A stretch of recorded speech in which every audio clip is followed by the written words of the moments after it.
여러분 안녕하십니까? 계속해서 뉴스투데이 제주입니다. 네, 다음 달 대중교통체계 개편에 따라 시내외 버스가 갑절 가까이 증차되고 공영제와 준공영제로 운영되는데요.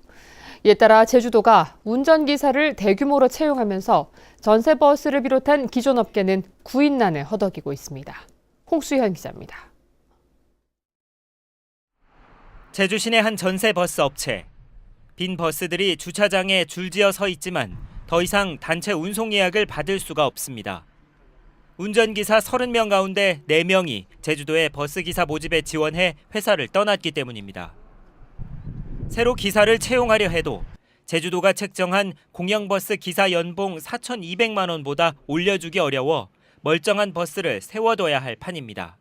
이거 몇 개월 앞서서 가지고 해놓으니까 좀 난감한 문제고, 이 문제가 올 가을 성수기, 내년 봄 성수기까지 기사 채용 문제에서 가지고 차를 세우게 되면 다음 달 말 대중교통 체계 개편에 맞춰 새로 필요한 기사 인력은 600여 명. 이 가운데 1차로 채용된 412명 가운데 120여 명이 기존 전세버스에서 이직한 것으로 확인됐습니다. 다른 지방 지원자도 200여 명이 채용된 가운데 나머지 인력 추가 채용이 진행되면 기존 업계의 구인난은 더 심해질 전망입니다. 수급하는 부분을 좀 지원할 계획은 있고요. 폴리텍대학이라든가 그런 단기 과정을 통해 가지고 버스 운전한 인력 양성 그 과정도 진행을 할 예정입니다.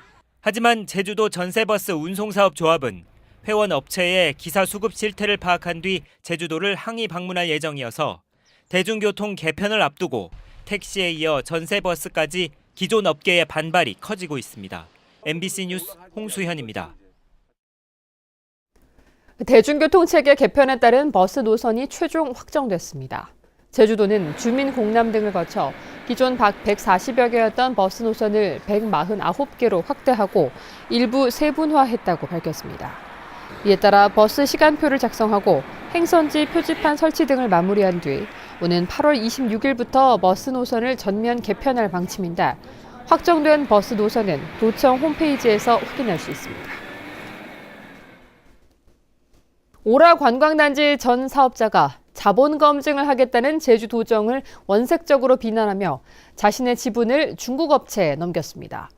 제주도는 적법한 절차라며 대응하지 않겠다는 입장이지만 자본 실체에 대한 논란은 지속될 것으로 보입니다. 현재훈 기자가 보도합니다. 자본 실체에 대한 논란이 일고 있는 제주 오라관광단지 개발 사업. 제주도는 환경 영향평가 동의 절차를 진행하던 도의회가 자본 검증을 먼저 하도록 요구하자 이를 전격 수용했습니다. 이게 실제로 사업으로 구체화됐을 때 도민사회에 미치는 영향까지를 포함해서 저희는 자본 검증이라는 개념으로 잡고 있고요. 이 부분들을 가장 좀 투명하고 그리고 국내외에서 최고 수준의 오라관광단지 사업자 측은 기자회견을 열어 제주도의 자본 검증 계획을 원색적으로 비난했습니다. 지난 2년간 900건의 사항을 보완했는데 자본 검증을 이유로 사업 일정을 지연시키고 있다는 겁니다. 법에도 없고 당연하게 해야 되지만은 자본 검증 이유로 지금 이런 상태는 이거는 정말 법치화 국가이고 이거는 정말 너무나 무정부를 할까 뭘 할지 의회 표할지 모르겠습니다. 제주도는 이에 대해 투자 자본의 투명성 확보 차원에서 진행하는 적법한 절차라며 박 대표의 문제 제기에 대응하지 않겠다고 밝혔습니다. 하지만 박 대표는 최근 오라 관광단지 지분 전부를 중국 자산관리공사 화용에 넘겼고 화용 측은 자본 검증을 수용하겠다는 입장인 것으로 알려졌습니다. 자본 검증을 둘러싼 논란이 확산되는 가운데 정작 제주도는 자본검증위원회도 구성하지 못하면서 자본 실체에 대한 논란은 지속될 것으로 보입니다. MBC 뉴스 현재훈입니다. 최근 제주에서 경찰 간부가 관용차를 사적으로 이용하고 부하 직원에겐 폭언을 했다는 갑질 의혹이 제기됐었는데요. 경찰이 감찰에 나섰지만 단순 경고로 끝나 솜방망이 처벌이라는 지적을 피하기 어렵게 됐습니다. 이소현 기자입니다. 지난 4월 모 경찰 간부가 부하 직원들에게 소위 갑질을 냈다는 투서가 경찰 감찰부서에 접수됐습니다. 관용 차량을 사적으로 이용하거나 부하 직원에게 라면을 끓이도록 하고 시간의 수당을 부정하게 수령했다는 겁니다. 경찰은 곧 감찰에 착수해 5차례가량 관용 차량을 사적으로 썼고 시간의 수당을 한 차례 부정하게 취득한 사실을 확인했습니다. 하지만 2달 만에 징계위원회를 열어 내린 결론은 불문 경고. 포상 추천 대상에서 제외될 뿐 징계 범위에 포함되지 않는 처분입니다. 솜방망이 처벌이라는 지적이 나오는 이유입니다. 시간의 부당 수령만 했을 경우에만 하더라도 감봉 3개월은 받는다고 생각을 해야 되거든요. 또 본청장님이 엄벌하겠다고 선언한 여러 갑질 사건들까지 맞물려 있는데도 정말 어처구니없는 일이죠. 결국에는 용기 내서 감찰에 통보한 그 직원만 불쌍한 꼴인 거죠. 감찰팀은 문제가 되는 행위를 한 횟수가 적고 과거에 표창을 받은 부분을 감안했다며 징계위도 민간인이 참여해 투명하게 이루어졌다고 밝혔습니다. 하지만 2015년에는 제주 지역 모 경찰 간부가 관용차를 사적으로 썼다 강등 처분을 받았고 다른 지역에서도 부하 직원에게 사적으로 일을 시킨 경찰이 감봉 처분을 받았습니다. 성추행과 음주운전 동승 등 경찰의 비위행위가 잇따르면서 이 객관적인 처벌 규정이 강화돼야 한다는 지적이 나오고 있습니다. MBC 뉴스 이소연입니다. 제주지방법원 제2형사부는 음주운전 단속 중인 경찰관을 차량으로 친 혐의로 재판에 넘겨진 44살 김모 씨에게 징역 3년에 집행유예 5년을 선고했습니다. 김 씨는 지난 4월 제주시 도남동 일대에서 음주단속 경찰관을 피해 만취 상태로 차를 몰고 도주하다 길을 가로막은 경찰관을 들이받은 혐의로 기소됐습니다. 세계적으로 유일한 한라산 구상나무 숲이 기후변화 등으로 사라질 위기에 처했는데요. 제주도가 구상나무 고사지에 구상나무 묘목 2,000그루를 심는 복원 작업을 시작했습니다. 보도에 박주연 기자입니다. 한라산 해발 1,630m 고지대. 앙상한 가지를 드러낸 구상나무들이 하얗게 말라 죽었습니다. 멸종위기 종인 구상나무가 숲을 이룬 곳이었지만 최근 10년 새 95%가 고사하면서 푸르름은 찾아보기 어렵습니다. 유일한 구상나무 숲이던 한라산 자생지가 사라질 위기에 놓이면서 제주도가 구상나무 자생지 복원에 나섰습니다. 이번에 심는 구상나무 묘목은 3년에서 5년생으로 2,000그루입니다. 한라산 구상나무 종자를 양묘한 묘목을 십자하여 건강한 숲이 될 수 있도록 자연적인 복원을 하는 데 의미가 있다 할 수 있습니다. 구상나무 묘목은 야자수 줄기를 이용해 만든 특수 화분에 담긴 채 식재됐습니다. 시간이 지나면서 화분이 부식돼 뿌리가 토양에 자연스럽게 안착되도록 하기 위해서입니다. 이곳의 지역은 한라산 국립공원이면서 천연보호구역이기 때문에 토양 훼손 내지는 환경 훼손을 최소화한 식재 방법을 연구해서 지금 작업이 진행되고 있습니다. 제주도는 이번에 심은 묘목들의 생육 상황을 확인해 종복원 지침서를 개발하고 10년간 45억 원을 투입해 구상나무 숲보전 사업을 추진할 계획입니다. 일단 올해 2,000그루 식재하는 현상을 확인하고 그다음 생육 상태를 이제 모니터링한 이후에 2,000그루 이상을 계속 이제 식재할 계획이고요. 지난 10년간 사라진 구상나무 숲은 전체 면적의 15%인 112헥타르. 구상나무 자생지 복원이 본격적으로 시작되면서 구상나무 숲보전에 대한 기대감이 높아지고 있습니다. MBC 뉴스 박주연입니다.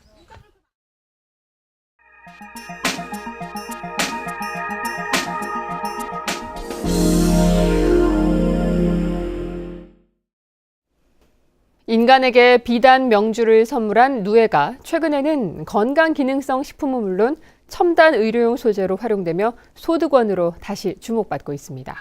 안동 MBC 김건엽 기자입니다.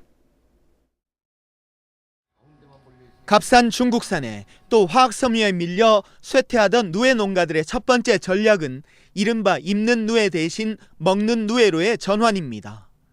뽕나무 열매 오디는 블랙푸드의 대명사로 큰 인기를 끌고 있고 누에가루는 혈당을 내리는 효험이 알려지면서 기능성 식품으로 자리 잡았습니다. 인체 적합성이 높은 점에 착안한 연구 끝에 누에실은 수술용 실로 거듭났습니다. 몸 안에서 자연 분해되는 특징을 갖고 있는데 동물 실험 결과 수술 뒤 10주가 지나자 상처를 봉합한 실의 절반 이상이 사라졌습니다.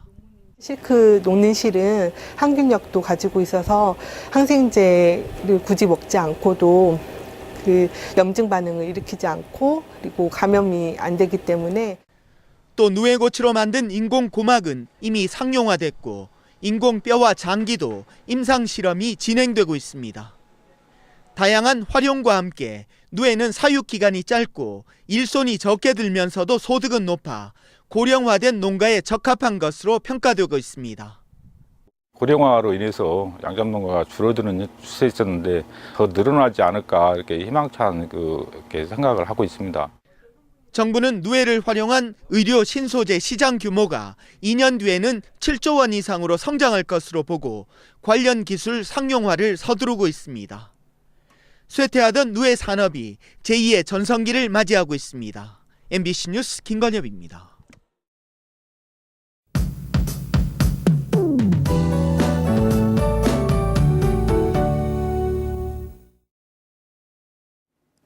네, 오늘은 더위와 장맛비에 대한 대비를 잘하고 나오셔야겠습니다. 우선 북동부 지역에는 다시 폭염주의보가 내려졌는데요. 낮 최고 기온이 32도를 웃돌면서 숨막히는 더위가 기승을 부리겠습니다. 하지만 하늘은 대체로 흐린 가운데 낮까지 장맛비가 오락가락 하겠는데요. 예상되는 비양은 10에서 40mm가량이고요. 해안 지역보다는 산지를 중심으로 더 많은 비가 집중될 것으로 보입니다. 한편 출근길 최저 기온은 25도로 제주와 서귀포에는 밤사이 열대야가 나타났는데요. 낮 기온은 33도까지 치솟으면서 어제보다 더 덥겠고요. 오늘도 고온다습한 날씨가 이어지면서 불쾌지수는 매우 높은 단계까지 오르겠습니다. 다음은 자세한 지역별 날씨입니다. 네, 북부 지역은 사흘째 열대야가 이어지고 있는데요. 낮에도 30도를 웃도는 폭염이 이어지면서 장시간 야외 활동은 되도록 자제하는 편이 좋겠습니다. 서부 지역의 기온 25도로 출발해서 28도 안팎까지 오르겠고요. 현재 남부 지역의 기온 평년보다 높은 모습이지만 낮에는 평년과 비슷한 기온을 유지하겠습니다. 네, 오늘 아침 동부 지역의 기온 25도에서 26도 나타내고 있고요. 낮 기온은 27도에서 32도로 동네별 기온차가 조금 나겠습니다. 현재 산간 지역으로는 비가 오는 곳이 있는데요. 안개가 낀 곳도 많아서 교통안전에 유의하셔야겠고요. 섬 지역 하늘빛이 흐린 가운데 기온은 어제와 비슷하게 출발하고 있습니다. 네, 물결은 모든 바다에서 잔잔하게 일겠고요. 현재 대부분 공항 흐리거나 비가 오는 모습입니다. 네, 장맛비는 모레 새벽까지 내렸다 그쳤다를 반복하겠고요. 토요일에는 잠시 소강 상태를 보이다 일요일부터 다시 비가 시작될 전망입니다. 날씨였습니다. 어젯밤 11시쯤 서귀포시 대정읍 동일리의 한 과수원 비닐하우스에서 불이 나 비닐하우스 석동과 농자재 등을 태워 소방서 추산 1,200만 원의 재산 피해가 났습니다. 소방당국은 비닐하우스 배전반에서 불이 시작된 것으로 보고 정확한 화재 원인을 조사하고 있습니다. 작은 소 참진드기에 물려 발생하는 중증 열성 혈소판 감소 증후군 SFTS 사망자가 올 들어 3번째 발생했습니다. 제주도에 따르면 지난 28일 서귀포시에서 조경업을 하는 63살 남성이 SFTS 양성으로 확진된 뒤 치료를 받다 오늘 숨졌습니다. 어제 숨졌습니다. 올 들어 제주에서는 SFTS 환자 8명이 발생해 이 가운데 3명이 숨졌습니다. 4.3 중앙위원회가 오는 25일 6년 만에 개최됩니다. 4.3 중앙위원회 소위원회는 정부 과거사 관련 업무 지원단에서 회의를 열어 추가 신고된 4.3 희생자 4명과 유족 7명에 대한 심사를 마쳤습니다. 이에 따라 오는 25일 국무총리가 주재하는 중앙위원회 회의를 열어 희생자 인정 여부가 결정될 예정입니다. 4.3 중앙위원회는 지난 2011년 마지막으로 열렸고 박근혜 정부에서는 서면 회의만 개최됐습니다. 제주도가 오는 28일 하반기 정기 인사를 단행합니다. 이번 인사에서는 문화예술진흥원장과 민속자연사 박물관장이 개방형 직위로 채용되며 축산진흥원장은 내부 공모를 통해 임명합니다. 또 9개 부서 13개 직위에 대해서는 전문관을 추가로 지정할 계획인데 1958년 하반기생 실국장급의 거취에 따라 인사폭이 좌우될 것으로 보입니다. 신관홍 제주도의회 의장이 선거구 획정과 행정체제 개편에 대해 도민이 공감하는 방향이 돼야 한다고 밝혔습니다. 신 의장은 제352회 정례회 폐회사를 통해 내년 지방선거를 앞두고 도민 관심이 큰 만큼 빠른 시일 안에 정리될 수 있도록 하겠다고 말했습니다. 한편 오늘 2차 본회의에서는 추경 예산과 조례안 등 83건의 안건을 처리하고 의사 일정을 마무리했습니다. 민주노총 제주본부는 성명을 통해 한국경영자총협회가 제시한 최저임금 155원 인상안을 규탄했습니다. 이들은 이 같은 인상안은 오늘 2020년까지 최저시급을 10,000원으로 인상하겠다는 문재인 정부 공약에도 정면 배치되고 최저임금 인상에 대한 국민적 공감대를 우롱하는 것이라며 이같이 주장했습니다.